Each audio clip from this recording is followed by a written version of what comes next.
Marilah mendengarkan Injil pada hari ini. Tuhan bersamamu dan bersama rohmu. Inilah Injil menurut karangan Santo Lukas. Dimuliakanlah Tuhan. Sekali peristiwa datanglah kepada Yesus beberapa orang Saduki yang tidak mengakui adanya kebangkitan. Mereka bertanya kepadanya, "Guru, Musa menuliskan perintah ini untuk kita.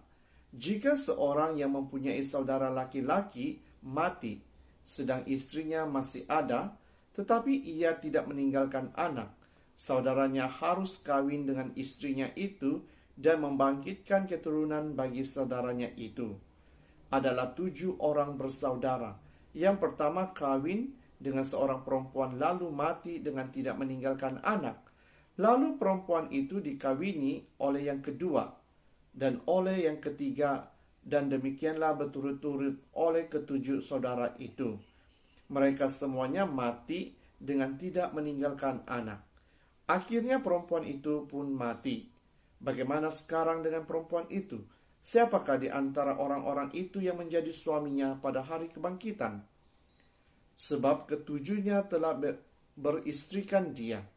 Jawab Yesus kepada mereka, "Orang-orang dunia ini kawin dan dikawinkan, tetapi mereka yang dianggap layak untuk mendapat bahagian dalam dunia yang lain itu dan dalam kebangkitan dari antara orang mati tidak kawin dan tidak dikawinkan, sebab mereka tidak dapat mati lagi.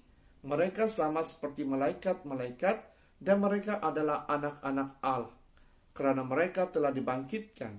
Tentang bangkitnya orang-orang mati, Musa telah memberitahukannya dalam nas tentang semak duri, di mana Tuhan disebut Allah Abraham, Allah Ishak dan Allah Yakub. Ia bukan Allah yang mati, melainkan Allah orang hidup, sebab di hadapan Dia semua orang hidup."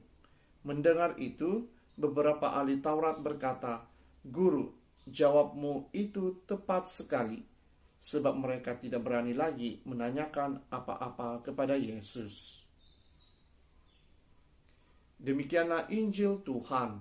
Terpujilah Kristus. Saudara dan saudari yang seiman dalam Yesus Kristus, di dalam Injil pada hari ini kita mendengar bagaimana orang-orang Saduki bertanyakan soalan kepada Yesus mengenai seorang janda yang telah berkawin dengan 7 bersaudara dan tidak mempunyai zuriat. Dan apabila janda itu meninggal dunia, milik siapakah janda tersebut? Karena dia sudah berkawin dengan 7 orang bersaudara.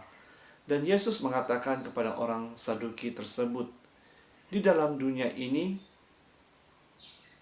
kita kawin dan dikawinkan, tetapi apabila dia sudah meninggal dunia dan dibangkitkan, tidak ada lagi istilah kawin dan dikawinkan, karena semua orang sudah dibangkitkan dan hidup seperti malaikat-malaikat. Jadi saudara dan saudari yang seiman dalam Yesus Kristus, di sini kita dapat mengetahui bahwa apabila kita telah dibangkitkan, kita akan menjadi seperti malaikat-malaikat yang berada di sisi Allah Bapa di surga. Jadi, apakah yang harus kita lakukan di dalam kehidupan kita? Jika Injil pada hari ini memberitahu kita tentang budaya perkawinan orang Levirat, yaitu mewajibkan seorang janda untuk berkawin sekiranya tidak mempunyai zuriat. Tetapi apa yang paling penting yang dikatakan oleh Injil pada hari ini adalah kebangkitan dan kehidupan kekal. Apabila kita bercakap mengenai kehidupan kekal dan surga, kadangkala kita merasakan terlalu ramai orang yang mengatakan mengenai surga, dan kadangkala apa yang mereka perkataan itu membingungkan kita. Karena banyak betul istilah-istilah yang mereka gunakan. Tetapi jika kita percaya kepada Allah, kepada Yesus Kristus, kerajaan surga itu sudah buka bagi kita. Karena kita percaya bahwa apa yang diajarkan oleh Yesus itu adalah ajaran bagi kita untuk menuju kerajaan Allah di surga. Dan bagaimana kita mahu untuk masuk ke kerajaan Allah di surga? Yaitu dengan melakukan perkara-perkara yang baik.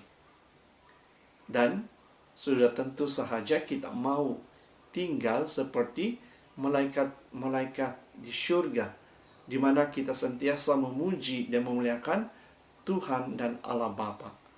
Oleh itu kita harus bersyukur dan harus membuatkan diri kita bersedia untuk memasuki kerajaan surga. Karena kita mengetahui surga melalui Tuhan. Karena Dia adalah penghuni surga. Dan bagi kita, kita juga boleh membuat surga-surga yang kecil di tengah-tengah kita melalui perbuatan-perbuatan kita yang baik, percakapan-percakapan kita yang baik. Karena melalui perbuatan dan sikap yang baik itu, tentu sahaja Tuhan hadir di tengah-tengah kita. Dan seperti yang Dia selalu katakan, Dia pergi bukan untuk meninggalkan kita, tetapi untuk menyediakan tempat bagi kita di rumah Bapa di surga.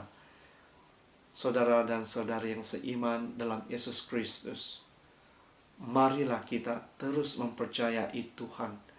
Marilah kita memberikan kehidupan kita kepadanya, agar surga yang dijanjikannya kepada kita itu benar-benar menjadi milik kita semua.